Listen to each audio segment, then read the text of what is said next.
What's up, ladies and gentlemen of YouTube, Boogie to 988, coming at you live once again through the power of the internet. I know it's been a couple of weeks since it's been out, but I decided to finally do my review of Ready Player One, and I waited all this time for two reasons. Number one, I feel like not as many people watch the video the weekend the movie comes out because you guys are afraid of spoilers and stuff.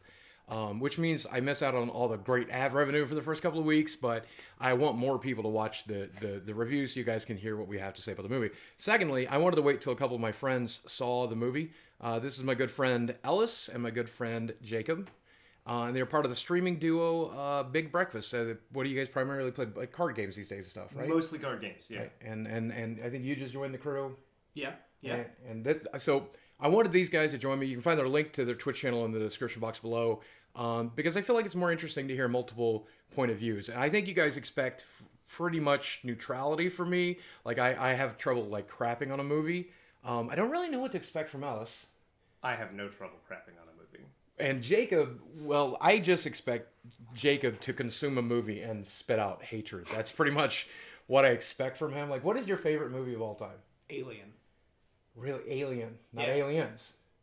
I like both almost as much. Alien is slightly better. I've never seen the original Alien. Isn't that awful? What about you? What's your favorite movie? Big Trouble in Little China. Wow, you guys like weird shit. The Princess Bride is my favorite, so that should That's give you that's a a really frame good of movie. reference. That's Okay. definitely a respectable choice. And I think Fight Club is like a close second. Sure. Okay, so this is about Ready Player One, so we should focus on Ready Player One. Right. I always like to do the first part of this spoiler-free, and before we get to spoilers, I'll give you a big warning.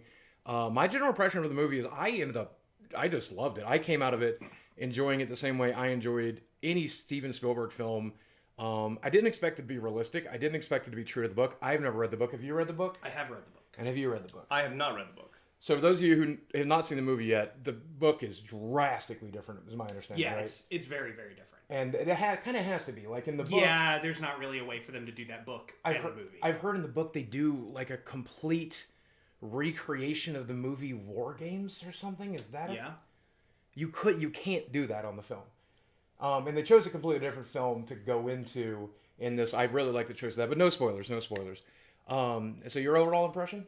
So we like to talk about movies or things that we don't like as hot garbage. Right, okay, right. For me, Ready Player One was cold garbage.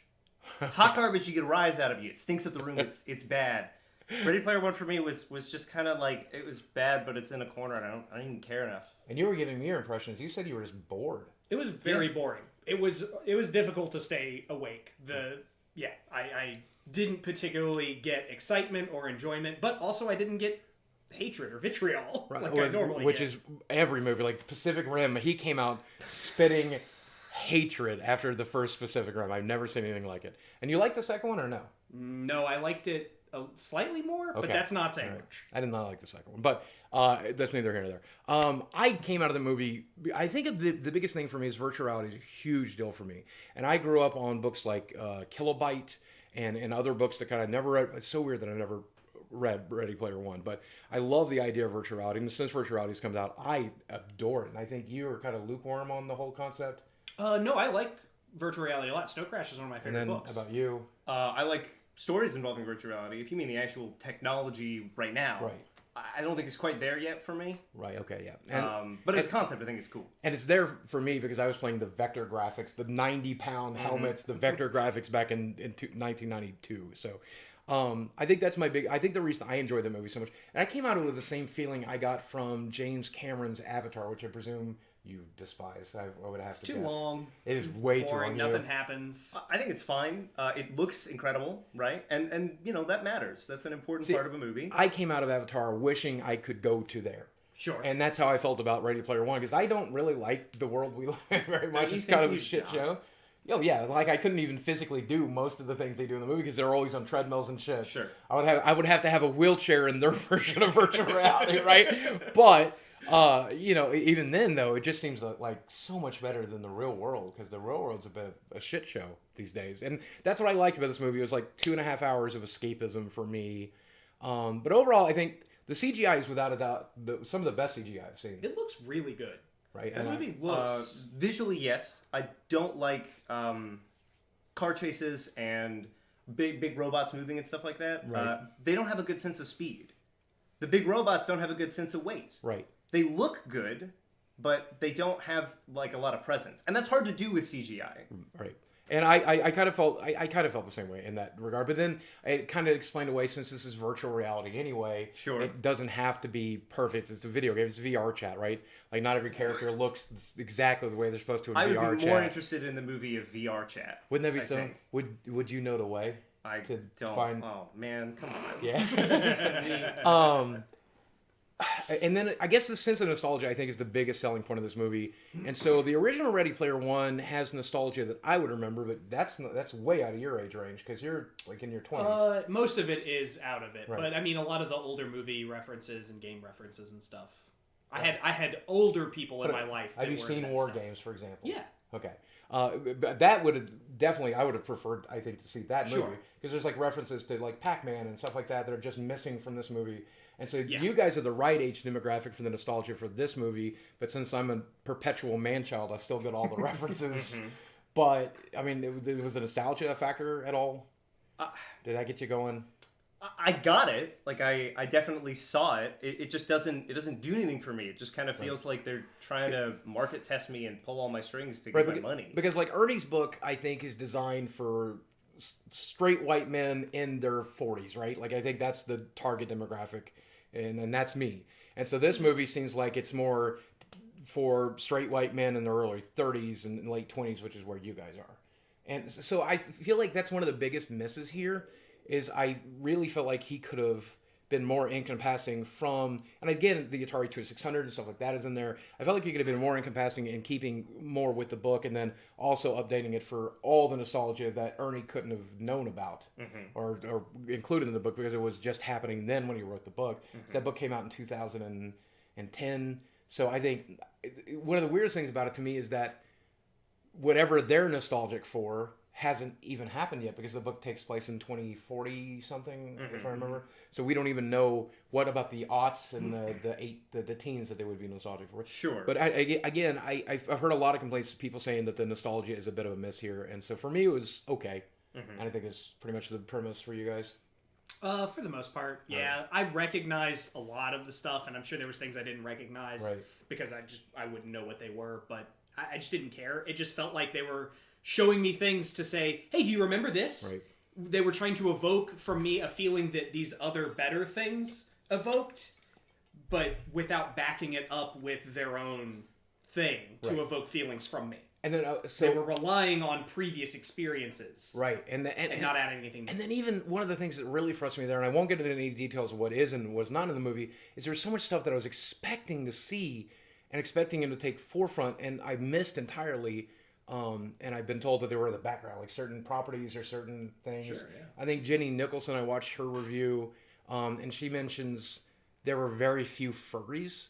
And like, if you know anything about the internet, she said like 30% of people there should have been furries, maybe a higher percentage. There was one that was front and center. Really? Yeah. Okay, no spoilers. But I was like, I was expecting an MC Cool Cat at some point, and other like cartoon cats and cat dogs and stuff, right? But again, that's the age difference. I don't know. Nobody, if you know who MC Cool Cat is, please let us know in the comments section below. Hi, Paula Abdul. But she's watching.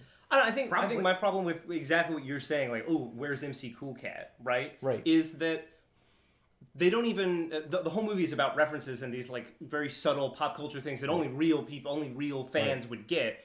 But the movie doesn't actually have any of that. The movie is all the things that everybody knows about.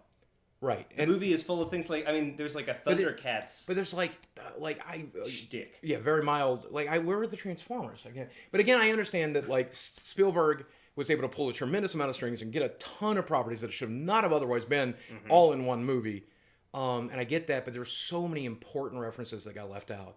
And I'm sure it's not Spielberg's fault. I'm sure it's the companies who own those licenses. And fuck you if you didn't want Transformers to be in this movie, right? Like, that's terrible. You're a Why would you not want to be part of this? It's free marketing.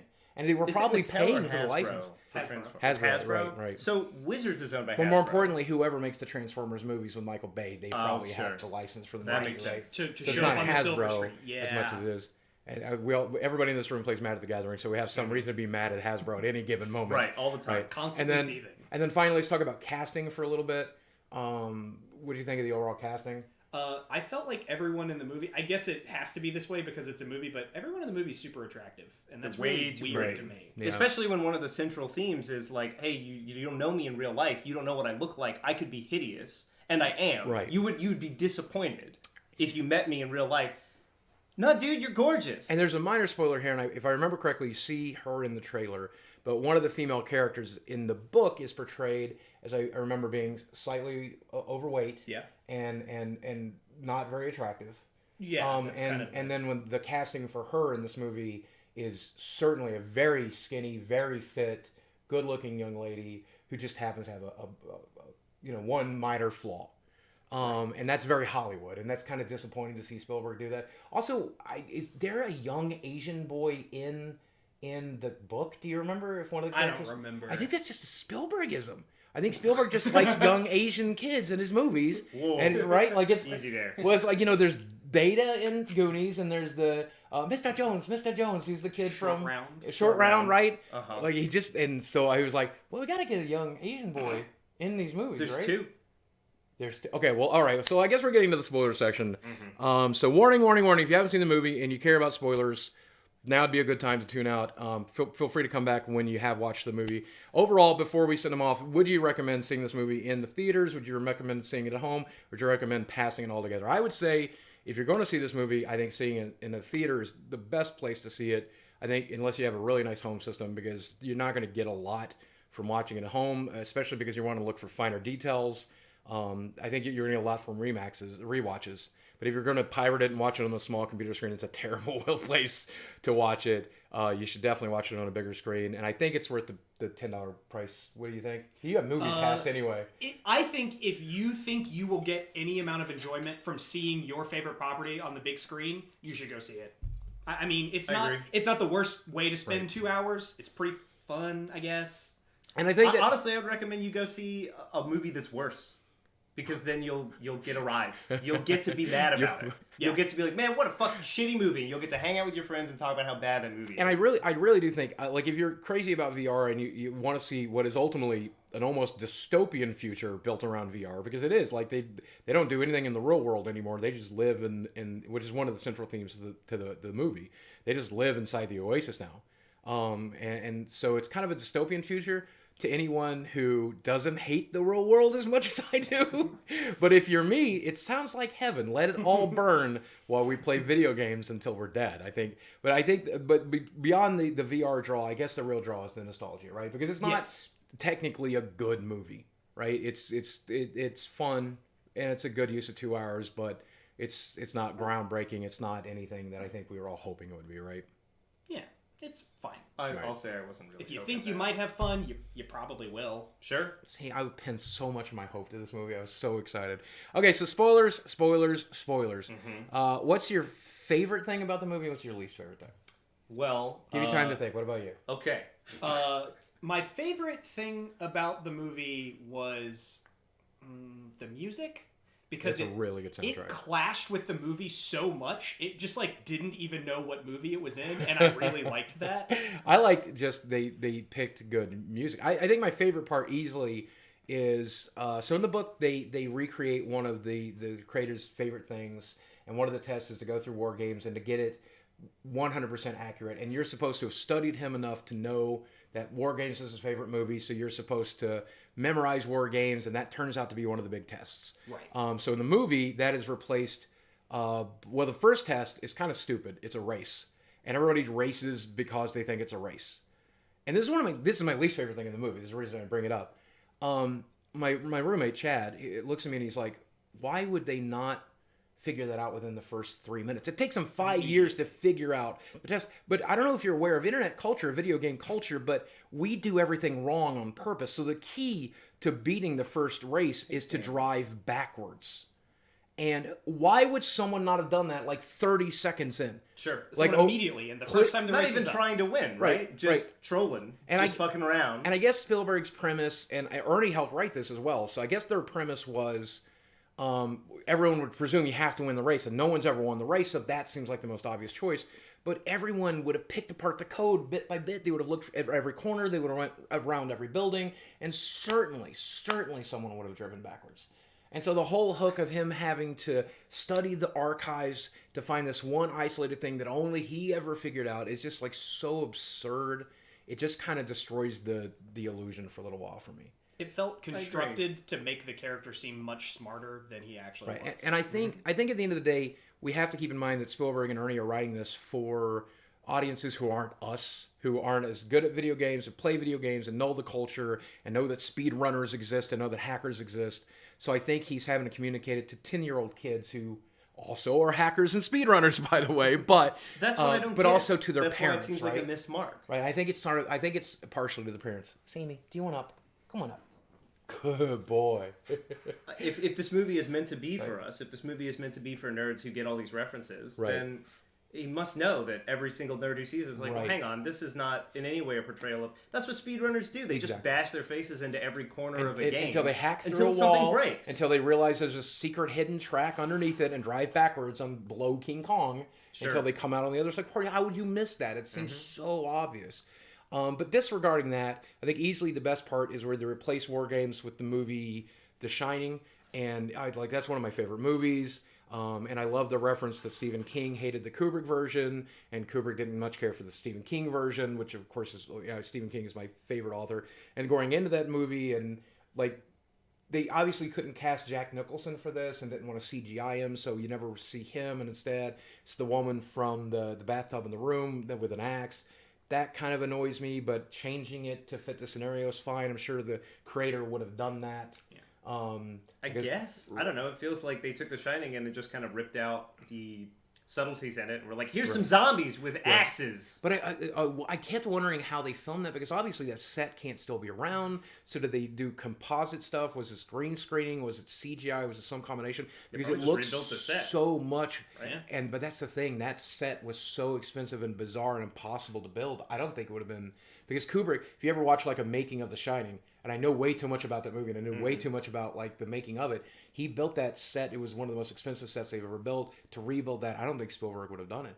I think maybe I think Spielberg now probably has a bigger budget than Kubrick did then. But I'm interested, once I have a home version of this movie, to do a side-by-side comparison and see what it actually looks like. But what's so interesting about the set for that movie, and this is getting completely off topic, but the set, the way it's built, is impossible to be designed. So one of the offices is underneath the Grand Central Staircase, but there's a window in the back of that office that shows snow. And the reason he built it that way wasn't a mistake. He built it that way because it would be so disorienting as you toured through and so they purposely followed him into there, so your brain would subconsciously realize things can't be built this way. Also, in the hallways of the set, there are doors that could not possibly open into a room because it would be a room that you've already seen on the other side of the corner. But it was more important that it looked maze-like and impossible. Right. And so he went back and forth with the carpenters and the people saying, no, it needs to look like this because it needs to be disorienting because it's a haunted hotel. And all of that detail is captured. This is my problem with Ready Player One, is that in our quest to talk about this movie and how good and bad I'm talking about a better movie. You're talking about how great fucking Stanley Kubrick is. Right. And so, but that's I think Spielberg's strength here, is that he really dove into the nostalgia and found something he was nostalgic enough about to really put in the kind of detail that Ernie put into the book, presumably. So the filmmaker's favorite part of the movie is the part where he gets to go into a movie. Right. Which makes sense to me. I mean, it makes sense why that's the best done, or the most well-intentioned. I think my overall complaint about this movie is that it's a Spielberg movie. Spielberg movies never make sense. Cocoon doesn't make sense. I don't think that's true. The Goonies holds up to 0 seconds worth of scrutiny. Saving Private Ryan's a good fucking movie. Is it Spielberg? Yeah. Okay. All right. Well, but when it comes to his adventure films, when it comes to, because he did Indiana Jones, right? And Indiana Jones holds up to so little scrutiny. I mean, obviously the Goonies does as well. If you really turn a cynical eye on this movie, it's going to fall apart instantly. And it's the same for all of his other. It's quintessential Steven Spielberg, right down to putting in a new short round into the movie, right? That's it. All the Spielberg tropes are there, but I don't really mind that, and I think that's what I liked about it. So overall favorite thing? I didn't mean the soundtrack of the music. I meant Alex Silvestri's composition Really? didn't fit with the movie at all, and it didn't seem like it understood what the movie was at all, and I loved that. I didn't even notice like the actual soundtrack. I was just thinking like the. I the couldn't music stop picks. noticing it because it clashed with the movie so much. Right. I loved it because Alex Silvestri composed like all the Back to Future music. He does a lot of the Marvel music.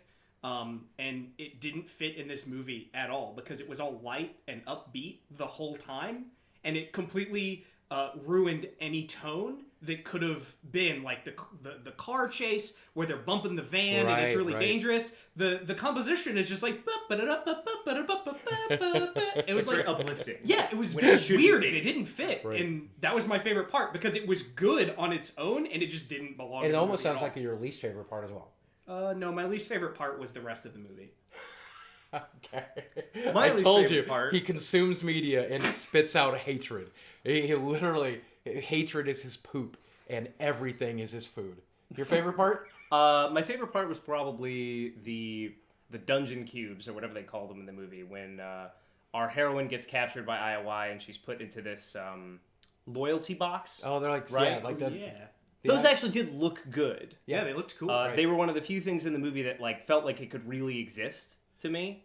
Everything else was very Hollywood, but those looked dingy and crappy and realistic enough that that's a dystopian future I could see happening. And I think that felt real. I think one of the most frustrating parts for me is almost everything that takes place outside of the Oasis just is so poorly done, and it it's feels not very fake. Spielberg. Like somebody else pointed out, I'm stealing this again from Jenny Nicholson, but she says 2 different times in the film people hide behind chairs and it works for some reason. And like it's just it's just, and there's the one female character who's like super athletic and she's almost like a superheroine and she's not in the books. She's the one who does all the work for the businessman, the bad businessman. Okay, sure. Right. That yeah. But why did she know karate? Why did the other guy know karate? I think the explanation is that she doesn't use the Oasis, Uh-huh. and so she's very physically fit and stays outside of the Oasis all the time. She doesn't like it, Mm-hmm. but they never really talk about it in the movie. But I've heard several people theorize that, but that should have been like what they talked about. Like, this is what happens when somebody... But that also doesn't hold up because even like the fat girl at the beginning of the movie who's like on a pole is being very physical in the Oasis. Yes. So... What that I also is don't a bad understand if fan the theory. I don't know. stereotype is that like people who are sucked into the Oasis, they're nerds, they're physically unfit. Dude, all you do is run and jump in that game. Right. That's all the characters ever do. Right. They'd be way fitter than me. I think another cliche, and I fit. guess this is in the book as well. One of the characters turns out to be female. Yeah. And she's played like by a wonderful actress. She's in Master of None on Netflix. I love that She's series. fantastic. I love her in that show. And her part here is almost a bit part outside of the Oasis, so you very, very barely get to see her. But it's so obvious because she's the only character in the entire Oasis with a modulated voice. Yeah.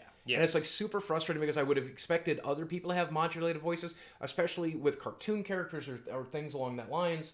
Nobody sounds like the character that they're dressed up as. Nobody ever. It's really frustrating. I think also one of the biggest complaints I have is the bad guy's character in the Oasis doesn't jive with any of the other characters. He looks like an early he was like Pixar Superman character. or something. Right. He looks like he's from The Incredibles or Yeah, he looks like Yeah, bad he looks Superman. super weird. right. It's early Pixar's wherever, and he's not represented as. He's not being anybody that I'm aware of or any license that I don't recognize. think I think it's his own avatar.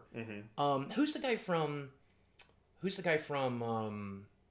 Silicon Valley who's in this movie? T.J. Miller. Oh, T.J. Miller. Yeah, T.J. Miller. His character looked amazing. that IROC. role. Yeah, And yeah, when it they looks would exactly stand like next to he each other, would. they look next to each other, and it's like this is like clearly like a default skin, and then IROC is clearly like tricked out to like absurdity. Yeah. Cinematically, I understand that, right? The whole point of our, evil boss overlord is that he doesn't get it. He doesn't understand the Right. Oasis. He doesn't get what people like about it. He just sees it as a way to make money. Right. So he's meant to be different.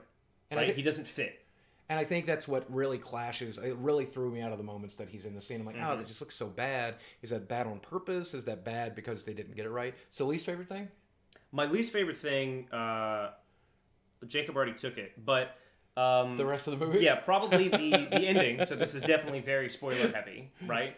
We've gone on our journey. We've made all our friends, and everything is great. And he unlocks the keys, and he gets the Easter egg, and he's given this contract to win the whole thing and get the whole company, right? Right. And he chooses not to sign it, and the guy's like, great, I just wanted to make sure you passed the test. And then he takes him into his room and gives it to him anyway.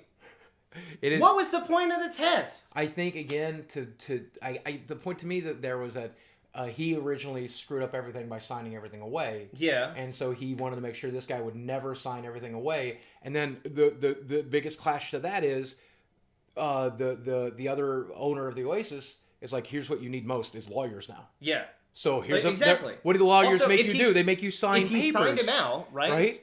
Like, this was a plot hole for me. If his biggest regret is that he pushed his best friend out of the company, how does that guy have lawyers that can then give this character the company? How can he have the power to give Right. Watts the company? Right. It's so bizarre. That doesn't make any sense to me. And I think that the real last 20 minutes of the movie is really the biggest problem in that it's very Steven Spielberg, schmaltzy, bullshitty kind of, let's just wrap it up and put a really nice Spielbergian bow on it and just feel good as you leave the theater. And you do, but it holds up to like zero scrutiny. Also, so the creator is in the Oasis and he's... Yeah, I don't know. I was He's getting a like ghost, Sword Art I guess, Online now. And now vibe he's going to from that. delete himself now. that Maybe? he's... And they don't really answer the question, and it's like super frustrating.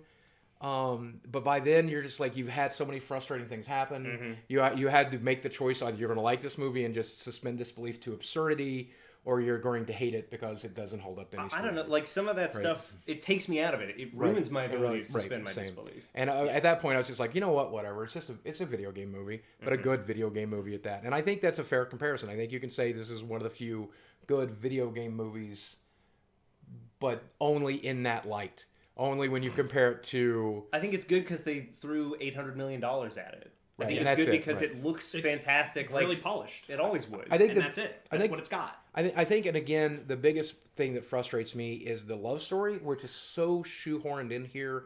So the female character is Artemis. Is Yes. that her name? Okay. And so they try to explain it away, but he meets her for the first time, and he's like, the second time he meets her, he's like, I love you. And she's like, you can't love me. I don't look like my avatar. Except she really kind of does. I guess. I And- don't think and- anybody looked like any of their avatars. Right, but I'm just saying, like, she's still redheaded in the game. She's redheaded in Oh, real life. right, She's I see. skinny in the game. She's skinny in real life. The difference is she has a birthmark on her eye, and it's not like a Gorbachev style birthmark that's all like scarred and kind of weird looking. It's just like a slightly red hue, Yeah, like, looks cool. right? Like if she just put Yeah. makeup on the other side to match that, she would just look like a stylized person. Like that's I just like a lot of eye makeup, and so there's like and she's so pleased when he's like, I don't mind how you look. You look okay to me. That's what every girl wants to hear, right? Right. You're not disgusting to me.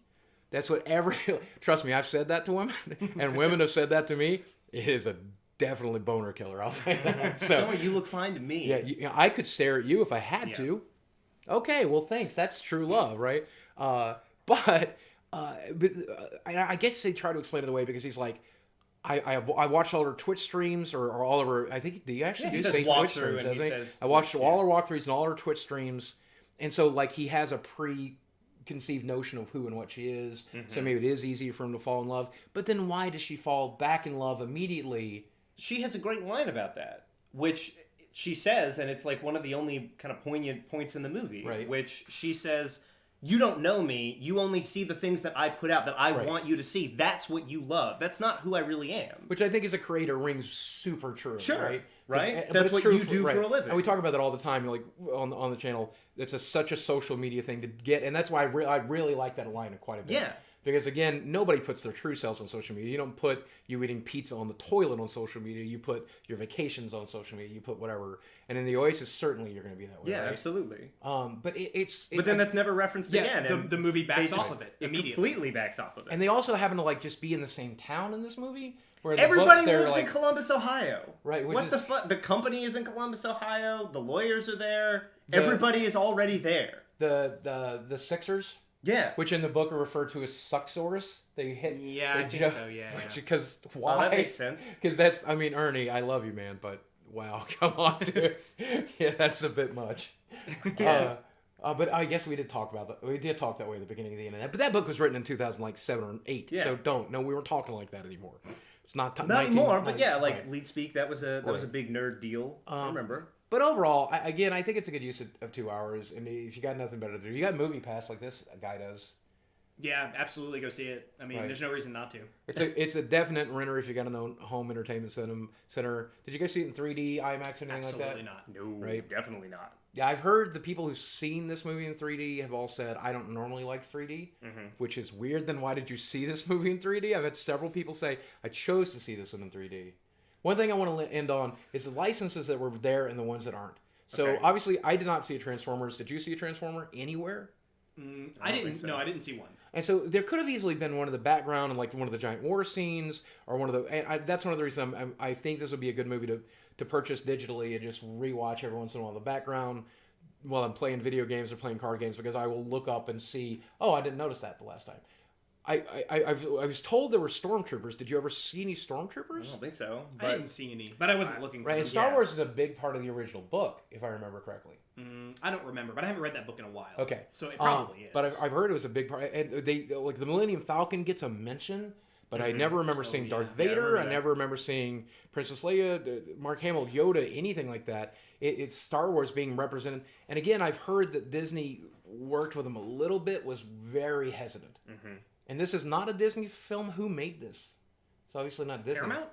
Is it No, Paramount? it's Warner Brothers at the end. Oh yeah, Warner Brothers. Okay, there we go. So I could see where Disney would not want to lean into it too hard with their properties. Big props to Blizzard for being all over this movie, right? Like Sure. Overwatch is everywhere, but is World of Warcraft present very much? I don't think I saw I didn't it. see any WoW I stuff. thought I or saw any an Warcraft orc at stuff some at point, all. but I don't know the orc was from Yeah, it could have World just of Warcraft. been They could have been literally like a It looked- 40K. It looked like or, an orc from Lord of the Rings to me, yeah, that could have easily which been it, would right? make sense. Which would make a because lot of it's Warner sense, right? Brothers. And then I think the biggest note, the biggest miss for me was Indiana Jones and E.T. And certainly they had to be in there, right? They had to be in there. I don't know. Maybe Spielberg wanted to avoid those things because that's what's expected of him, Right. and he didn't want it to see. He didn't want to seem as though he was just like, look at all these cool movies that I made. Right. Look at all this great stuff that I did. So I think so my favorite license I think was present was all the Blizzard properties, and I wish there was more. I'm so glad to see them lean into that. I think, But is the that biggest because the movie did it well, or is that just because you like Blizzard stuff? I think it's because people are so obsessed with the Overwatch characters. And there's like a tremendous amount of fan art, a tremendous amount of porn, a tremendous amount of cosplay. It makes so much sense that 30 years from now, people would still be cosplaying as Tracer, Sure. right? And especially like in the Oasis, it just makes absolute sense to me. And it's part because I do like Blizzard, but also because it made sense. But I think Star Wars is still going to be a thing then, and I'm so disappointed. I think that's my biggest disappointment. So your favorite license and least favorite license, or favorite license and the biggest missing license to you?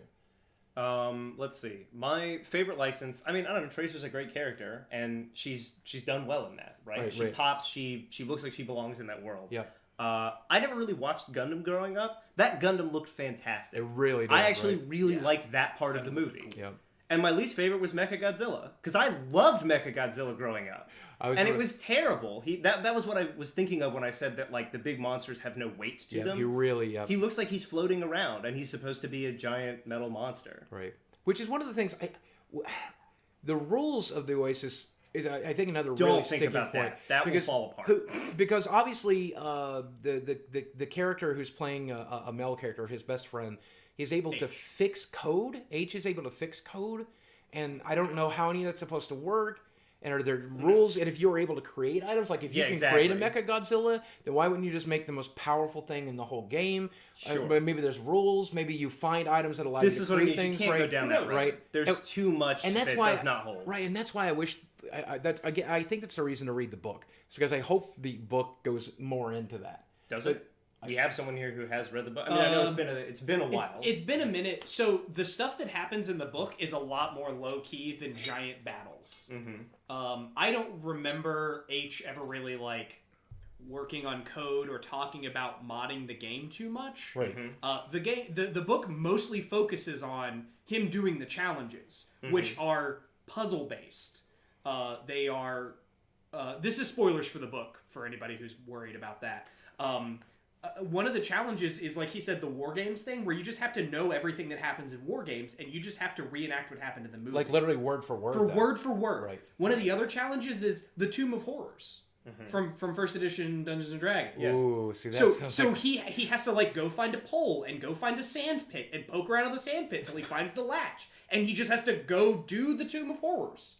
It's not about like big battles or having all these characters. That stuff doesn't really happen in the book very much. The book is a lot more low key, and it's mostly about this one guy, and he like talks to his friends, and he talks about how kind of lonely he is because he doesn't really have a lot of people to hang out with. And then there's some stuff in the real world where he gets chased around, and then the book kind of like wraps itself up, and he gets the egg or whatever. Oh, great. Really weird. But this movie is like big, bombastic. Everything is a reference to something else, and it doesn't add anything on its own. Whereas the book, while it was mostly a list of things you should remember, kind of added its own emotion. So would you say you prefer the book over the movie? I prefer neither, but I guess the book is it's different. It's just different. It's hard to compare the two. They're two different things. And I've also heard... This movie is exciting. The book is meant to at least be a good story. Right. Yeah. But I hear that the book is not that great in regards. It's mostly lives off the nostalgia. I have a signed copy of it I need to read at some point. And You should read it. It is a very easy read. It's a YA book. Your favorite license present in the movie? It's not really a license. It's just a reference to the movie Silent Running. Right. Whenever he's picking up the ships out of the little lunchbox in H's. Yeah, that's It's just the movie right. Silent Running. I've not seen Silent Running, so I yeah. Don't watch it. It's not great, but it was entertaining to me that someone referenced that. Although I was gonna say the Gundam. I thought the Gundam looked really rad. It's like pose that it did whenever it first came out. Like that looked really awesome. It fighting looked awesome. And if the rest of the movie had been a little bit more like that, I think I'd be a little more on its side. Right. But overall, biggest disappointment for licenses? Something you were hoping to see? Wasn't in there? No, not really. I didn't care one way or the other. Like the ones that were going to be there were going to be there. But Well, overall, I'd say see the movie in theaters if you're going to see it. If you see it at home, you're going to be disappointed overall. I agree with you. I think if you can see the movie for free, then sure. For free. I mean, that's fair. I mean, that's basically what Movie Pass is, Right, right? right, yeah, But pretty that means much. that the bar for seeing movies is pretty low. Right, exactly. It's just it's got to have a warm seat and a reclining seat, and then that's it. There's drinks. That's cool. All right, well, guys, I hope you guys enjoyed the interview. Don't forget, these are my friends, Alice and Jacob. Yeah. You can find them streaming 5 days a week on Twitch. I think their current schedule is 3 to 9 Central Standard Time, Monday through Friday. Sunday through Thursday. Sunday through Thursday. And you guys are primarily focused on strategy games. Strategy games. Card games. But you branch out. You're variety streamers, we right? play, we like doing IRL. If you like to hear him hate on things or like on things or get really mad at video games, check out their link in the description box below. And let me know what you guys think about having friends over for these types of reviews. I love having these guys over. We'll maybe do it again in the future. Thanks for having us. This was a lot of fun. All right, guys. Thanks for watching. I love you very much. I'll speak with you again soon. Go see the movie. Even if you hate it, let me know what you think in the comment section below.